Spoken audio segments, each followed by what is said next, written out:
Musings, the whatever state. You hit the whatever state when you are sick of complaining about that which pains you, when your patience finished its course, when you lapped through tracks and tracks of hope followed by nothing or nothing significant, when you're tired of getting disappointed, when you lost your grip on what your heart once desired that it actually rapidly faded away like a vanishing fog, when that which was beating inside of you, either with excitement for what can happen or with frustration that it did not yet happen, when it fell silent, raise the white flag in defeat, believing that it simply ain't happening. You smile, a yellow lifeless smile, and you say, whatever.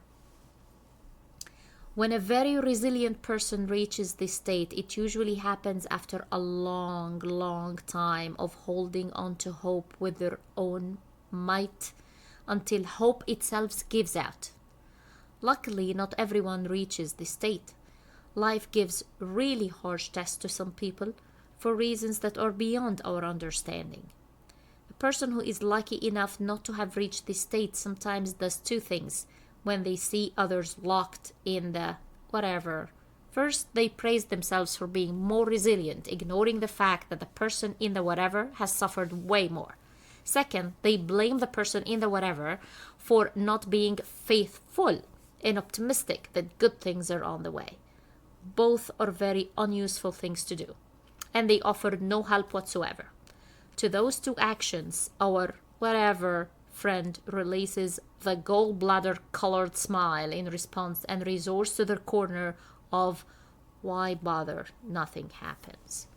Some people say that our whatever friend isn't spiritually strong or lacks faith. I'm not sure about this, because again, life tests are incredibly unbearable for some people, and good on those that make it through without falling into this whatever.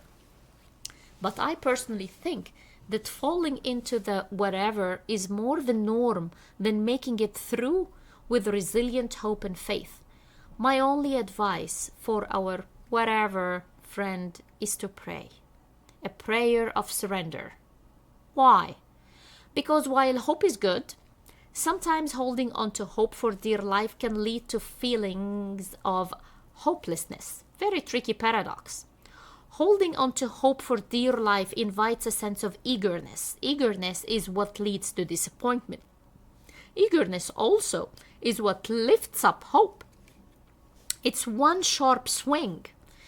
Our whatever friend replies, how can I pray?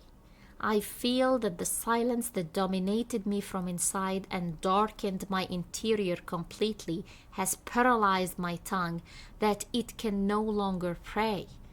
I cannot pray with energy or passion or conviction. I cannot form the words. Just a simple prayer like, here I am, nothing more to say.